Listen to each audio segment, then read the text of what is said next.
Greetings and salutations, my dear audience. This is Joe St. Egg Benedictus, just coming at you with another Bible review of this Bible, The Greatest Adventure New Testament, with selected Old Testament stories, put out by Samaritan's Purse, Operation Christmas Child.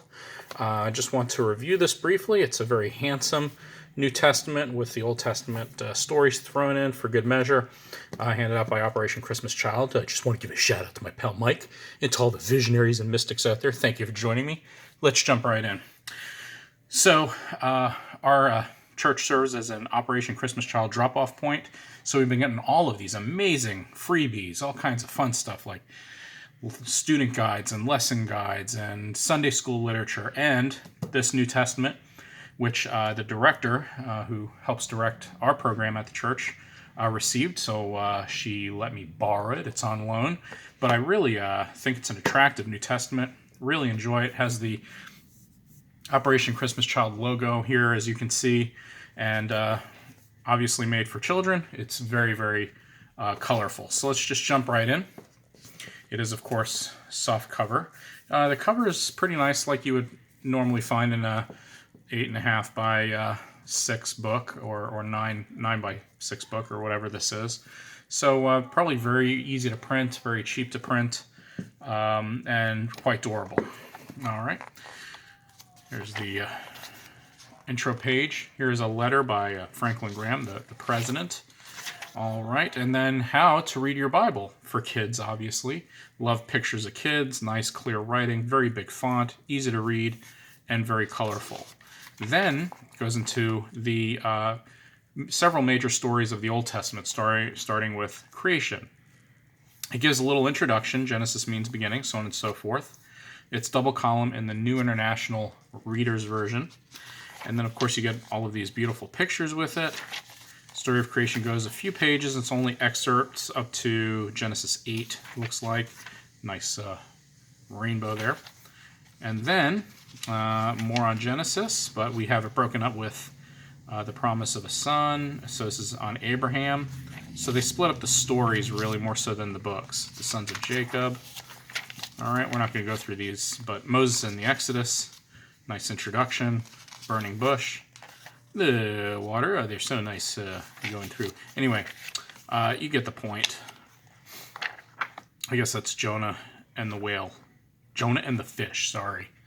Anyhow, all right. So you get past the neat stories of the Old Testament, which I really like. Very colorful pictures.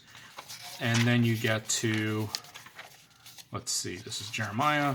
Then you get to the New Testament. This is the complete New Testament, again in the New International Reader's Version.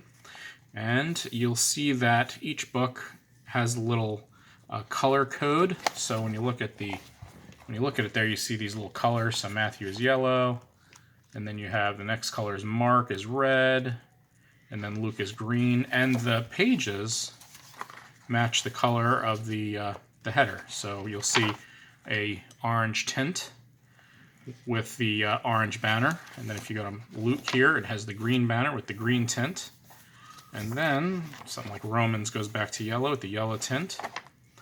The header, the subject headings are in red. All right, and it looks like it's in paragraph form, not verse by verse. You don't get an introduction, I noticed, to the books on the New Testament. Let me go to Acts here just to make sure. Get out of the Gospels. All right. Yeah, so no introduction like the introductions to the Old Testament stories, most likely because the Old Testament stories are a little more foreign than the New Testament, but they do have these attractive citations throughout. Pictures, of course. All right, let's see if we can find more pictures. Jesus on the cross. Okay, it's very cool. So here's my thing. I really, when I was looking at this nice red tint, by the way, when I was looking at this, I thought, this is really awesome. And I, like I said, I asked to borrow it from our director. And I thought to myself, why don't they make adult Bibles like this, like colorful? I mean, I know they have study Bibles like this, but I mean, there's no reason why we can't have, thin lines like this or, back in the old days, if you look back in your old Nelson Bibles from like the 50s and 60s. They have color pictures in them. They can still do them. I mean, it doesn't have to be just for kids, because I really love pictures. And then I thought to myself, why don't I just buy a kid's Bible and read that? Because, I mean, it's a good translation, the NIrV. They also have other translations, like the New King James Version in this kind of setting. I'm sure they have a King James Version if you request it. And I don't know. I think that we have to get away from thinking that only kids want color and pictures. In the back, you won't get any anything but no concordance or maps or anything, but you do get a little plan of salvation. It's very colorful and very easy to read. Number 1, number 2, number 3. It's basically the Roman road. Number 4, and then commitment page where you can sign it and date it with a salvation prayer. A little more, a few other things of encouragement, and then about 4 or 5, about 6 pages of notes where you can take notes. Everything you need in a wonderful Bible right here, ready to ship with Operation Christmas Child. My only question is, why not make adult Bibles like this? This is pretty awesome.